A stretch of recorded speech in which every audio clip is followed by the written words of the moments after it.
Sir Bad, si Senator Villanueva ako na-surprise, vampired daw si Saldico. Ano nangyari? Kinagat na rin ba siya? Hindi po. Kasi po, sila po yung maapektuhan eh. Pangalawang taon na nila to. Natatandaan nyo, umangal po sila. Bakit nyo, eto tanong nila last year Tandang-tanda ko yan eh. Kasi kinantsawan ko yung mga congressman.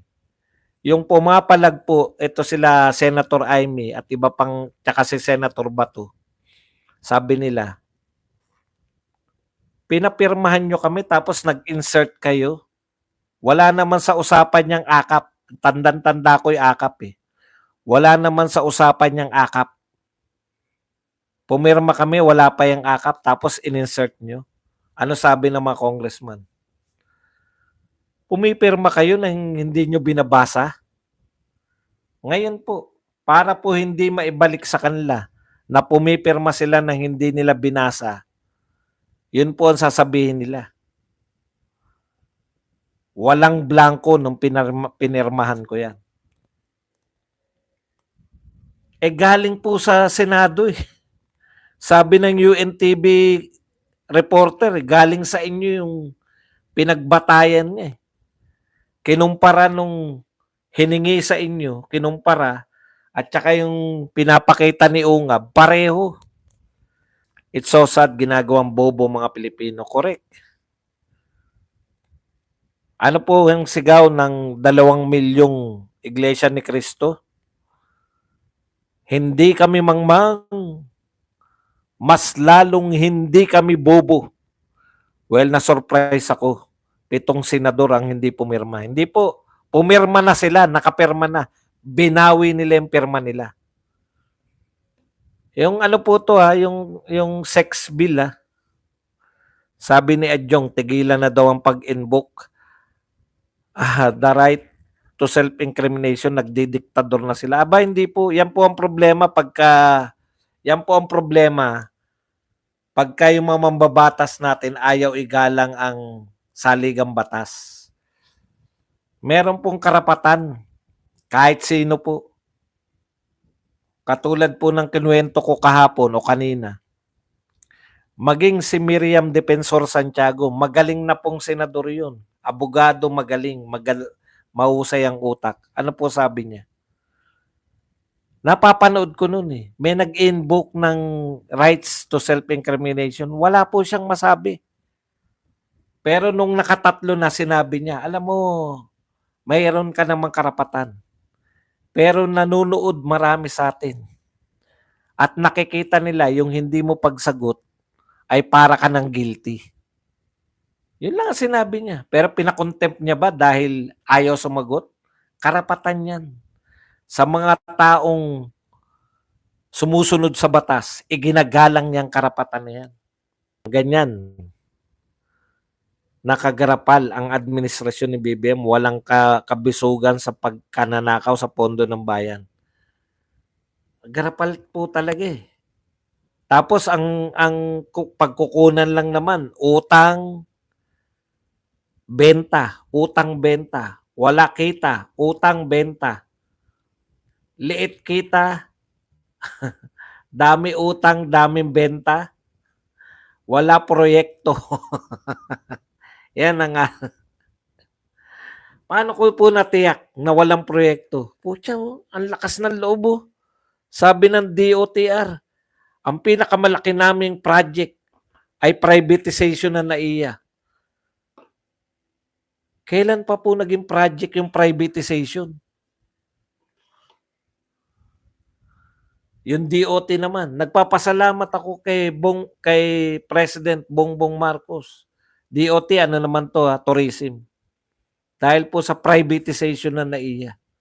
Diyos ko, dalawang department ang pinagmamalaki privatization na NAIA. Tignan nyo po yung pinagmamalaki nila kung may kamalaki-malaki. Healthcare at malasakit tinanggalan ng pondo. Tapos nilagyan ng bilyon-bilyon ng pondo ng presidente.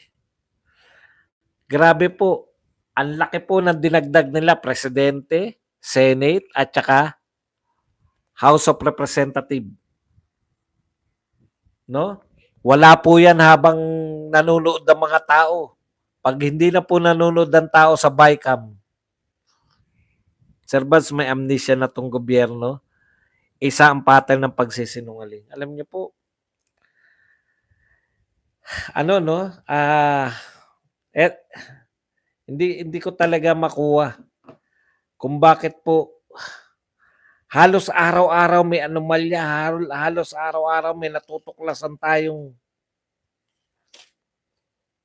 yung 3 taon po eto pa po ang pinakamalupit dito, wala na pong proyekto yang mga yan, wala na po, pero batuhan mo po yan, batuhan mo po ng problema. Katulad ngayon, Jay, ang dami po nila nilalabas.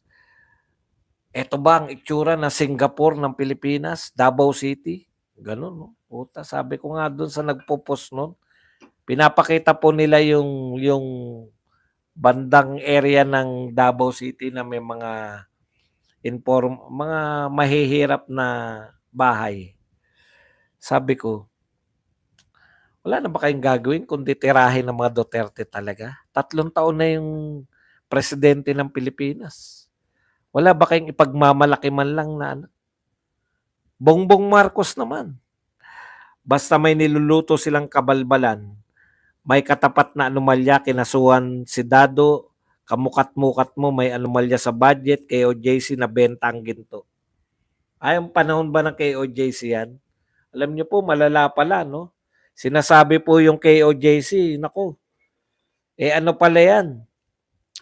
Sa US pala talaga, no? Pinunteriya pala talaga nila. Alam ko, dyan din sa mga woke culture na yan. Kasi yung woke culture po, yan yung mga pinalalaganap niya ni rito, sa US tsaka sa Europe. It's all about control.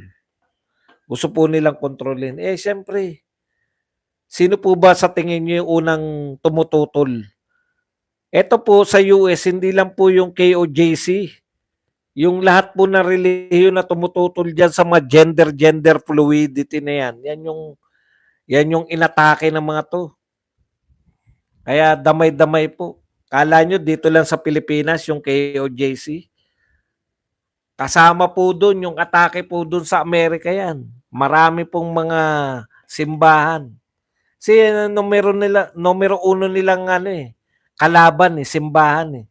Yung simbahan po kasi hindi po nila natatanggap na mayroon pong mga ibang gender, 'di ba? Dalawa lang ang gender. Yan po 'yun. Kaya mababago yan lahat ngayon sa panahon ni Trump. Nakita niyo po. 3 beses sinabi ni Bangag na he is lying si Tatay Digong. Siya nga 3 taon na nagsisinungaling. Grabe talaga, no? Tapos wala talaga, no? Wala po talagang proyekto, no? Yung may pangalan man lang talaga na eto yung gagawin. Wala talaga eh. Wala talaga, no? Wala talaga yung alam mo may ginagawa. Kasi kay Tatay Digong kasi, kahit biglain ka, ano mga ginawa ni Digong? War on drugs, war on criminality, build. Meron, makakapagbigay ka ng at least 10 sa patak lang ng isang ganun lang kay BBM. Ah, privatization ng NAIA. Yun na po ang proyekto, privatization ng NAIA. Grabe. Galit si Trump sa gender fluidity. Sabi ni Trump, 2 lang ang human creation, man and woman. Yan po. Kaya po pala yan. Nagtataka tayo, bakit pag-initan ng FBI o kung sino man sa US pa, di ba? Pinag-initan pa si Pastor, yung pala parte po pala yan. Yung mga tumututol kasi sila dyan, mga simbahan. Hindi lang po sila. Mga simbahan po ron. Pastor, pagaling po kayo, take care, good health. Ngayon, sir, ika nga ni President Trump, revolution ng common sense. Correct. Yung more than 200 casino all over the Philippines, wala nang makukuhang return value para sa bayan. Pag na-privatize lahat doon na magbibigay ng 10% income kay Kokak every month for life, di umano. Puta, balak pa nila i-privatize pati ang ano. Baka na-privatize na nga yung Pagcor na yun. Hindi naman. Siguro naman mababalitaan natin yan. Kasi matagal nang gusto i-privatize yan eh.